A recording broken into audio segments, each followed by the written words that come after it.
Hi everyone, I'm Zach Blass.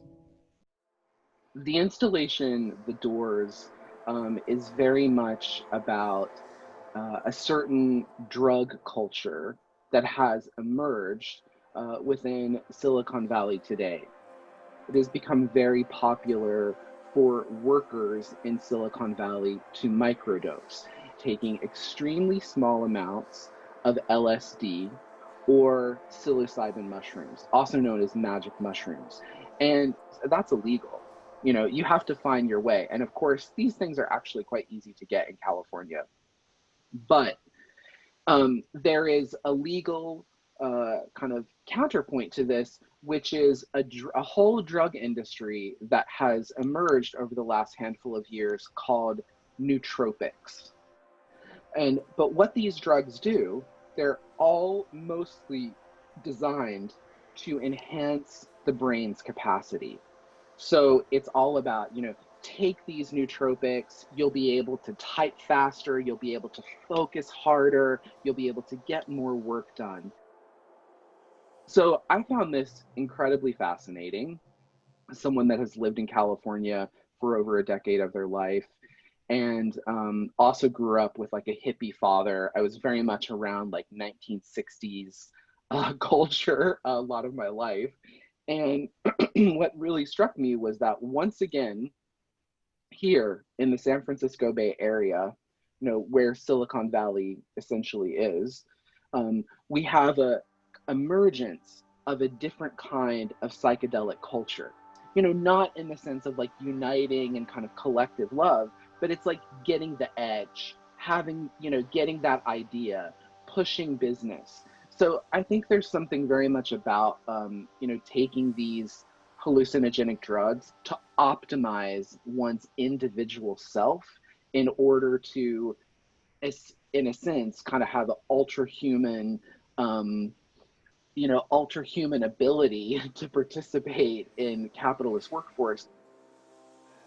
And I hope when people experience the work, they're able to reflect on what does psychedelia mean today? What are the possibilities of having psychedelic vision? And part of having psychedelic vision, especially within the context of Silicon Valley and how I'm looking at that, this has a lot to do with the future, the stakes of the future, having a psychedelic vision as a way to see the future, predict the future. And of course, that's always something very political. At its core, it's very much about who has the ability and the right and the access to have this vision of the future.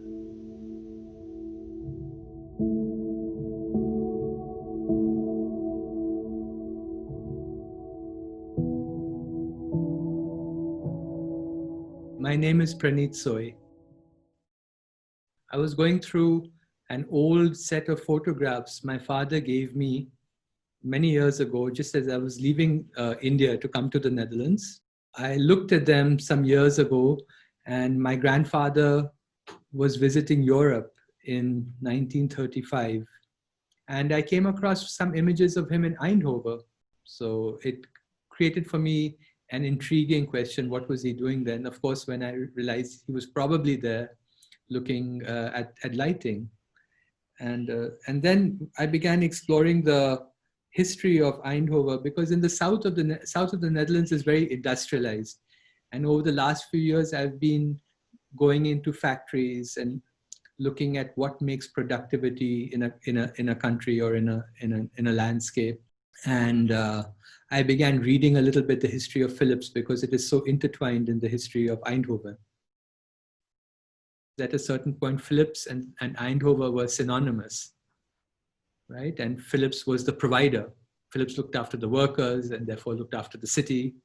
And I read that in the 90s, there was a huge downsizing. And so the city had to come up with a new plan to develop. So it had to reinvent itself. And this Eindhoven that we see today is a part of that movement, which for me is also very interesting, because the opposite was happening in India in the 1990s. The 1990s is a moment of acceleration in industrialization in India. I spent a lot of time in what I call immersions in the city. So coming in, traveling by foot, traveling by cycle, meeting people, and I have embedded it within the work. So there's portraits within the exhibition of people that I have met. They're the buildings that fascinated me. I've tried to picture some of the technologies that I saw at the high-tech campus. I am a painter, and my interest is in the human being.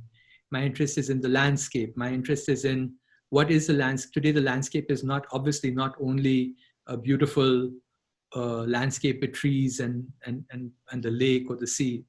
We are people that live in cities, so our landscape is urban in a sense. So how do you picture that? How do you look at the landscape today and make it relevant to your time? And I think what I'm trying to do is create a filter within me so that these stories that I'm hearing get filtered and processed and then come out within the work that you see, which is a video, which is paintings, which is drawings. Collaging, I'm doing a lot of collaging. But it is very personalized, so it is very rich in storytelling.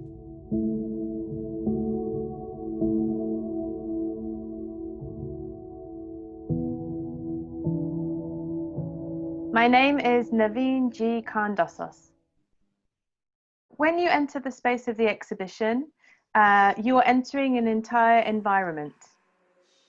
Each painting is a geometric organized surface, and each one also has forms on it that you might recognize as representing different parts of a story that I'm trying to tell.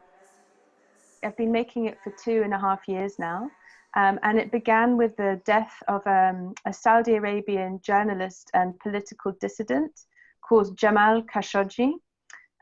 He had lived in Saudi Arabia and been involved with the royal family and politics there for a long time, but had moved to the United States when he began to change his opinion or be in a position of opposition to the ruling family at the time. And sadly, he was killed in early October 2018 in Istanbul while visiting the Saudi Arabian embassy there. And the paintings begin at that moment. It was an event that really touched me and really bothered me very, very deeply. And I started making paintings every day as the story changed and emerged. Primarily, I had just been living and working in Istanbul for a number of months before this event happened. And I felt very close to some of the political activities that were happening at the time. But more than that, I become much more aware of how at risk political dissidents and journalists and activists are from other government organizations. And that often this risk is often linked to forms of tracing those individuals, which can often be through their phones, through forms of software, and that we might call this a form of cyber weapon. And a lot of these technologies are developed specifically to target terrorists. But I think we have to be very careful about who we define as a terrorist and in whose hands that technology is being placed and to whose benefit it's being used. What I wanted to do was not rely on press images and documentation images to make the work. I noticed a lot when I was reading newspaper articles that a lot of the photos at the headline of these articles were stock images. It's very difficult to talk about an event where there are no images. So we would see the same images repeated over and over again. And what I decided to do was I took the salient themes of the article. I started to illustrate the articles. So if the article was about, let's say, the very beginning of the case where Khashoggi disappeared before we knew that he had been murdered, I would use the flag of Saudi Arabia, the Turkish lira, perhaps an image of surveillance, perhaps an image of sound, or there being a lack of image, so maybe a camera that was turned off, like on a phone. And these symbols actually tell the story. The show will also have 2 computer screens inside the exhibition that allow the viewer to look through an archive of the paintings and look at the articles that they are based on to better understand the story. It's a deeply moving and upsetting situation. I would never want anyone to be scared by my work, but perhaps to want to ask more questions.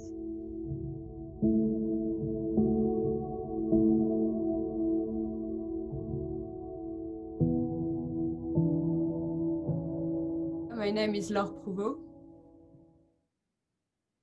Language, I mean, that's something I've kind of struggled with, and I think that's why I started using it so much. I think even as a child was something I was like constantly trying to grasp or understand and misunderstand, and but then it became an obsession. How language can become so visual, can become as well so playful. Like, can you deconstruct a word? How can you reinvent a word? Can you play with words as a material in the same way you would work with clay or video? And yeah, I think it's just by misunderstanding it, it's kind of opened the imagination as well. So we created this lexicon where with about 30 objects represent something. So when you see a goat, it means you. When you see Clementine, you know, it means love. It came quite sort of without, you know, not really rationally. It was more like, oh yeah, Mandarin could be love. It'd be nice. It's a bit sour. It's a bit sweet. It's a bit. It's protected, and it's all soft inside. So it's just each. They came with some with reason, some not. One is a brush for brushing your nails, and this means excited. Of course, it's moving like, you know.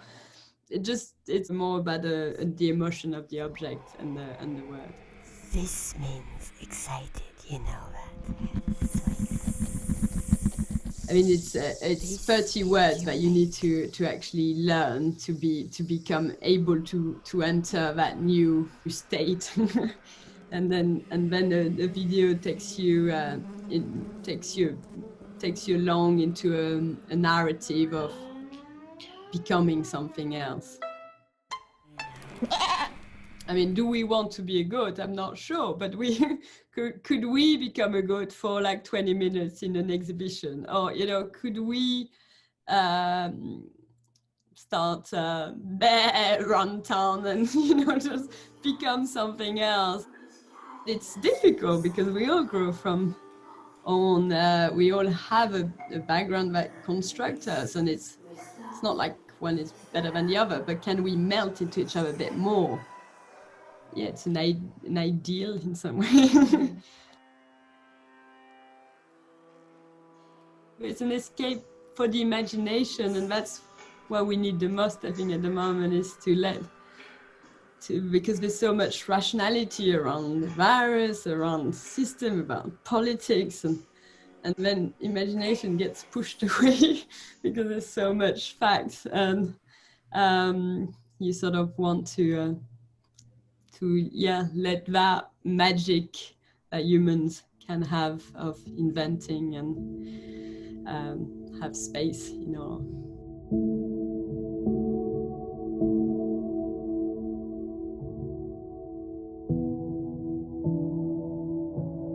Mijn naam is Ayla Steinbach. Als je mijn expositie binnenloopt, ja, dan zie je ten eerste wat je opvalt, denk ik, zijn de menselijke sculpturen die daar aanwezig zijn. Omdat je komt er binnen en je bent niet alleen. Ja, dat is een onderzoek naar een Amerikaanse kaakchirurg, Michael Mastromarino. Hij verloor zijn licentie aan een ongelukkige drugsverslaving. En hij heeft een herstart gemaakt daarna. Met biomedical tissue engineering zette hij een handelsnetwerk op voor menselijk materiaal, voor transplantaties. En in dat bedrijf ging hij over een aantal ethische grenzen. Of er werden gewoon een aantal medische misdaden begaan. En dat is ook het onderzoek van mijn project geweest. Maar hij kwam natuurlijk achter toen hij zijn praktijk begon, dat er heel weinig mensen waren die hun lichaam wilden doneren. Of nabestaanden die het lichaam wilden gaan doneren. Dus hij ging toen in samenwerking met begrafenisondernemers, ging hij gewoon een kring opzetten waar hij lichamen kreeg van begrafenisondernemers die gecremeerd zouden worden. Waar nabestaanden zeiden van ja, weet je, mag gecreëerd worden, we hoeven het lichaam niet na crematie te zien. Dan gaat gewoon direct naar het crematorium. Dus dat was eigenlijk een soort van vrijkaart. Waar hij eigenlijk alles eruit kon halen wat hij wilde uithalen. En dan is de veiligheid van het hele systeem is eigenlijk onderuit gehaald.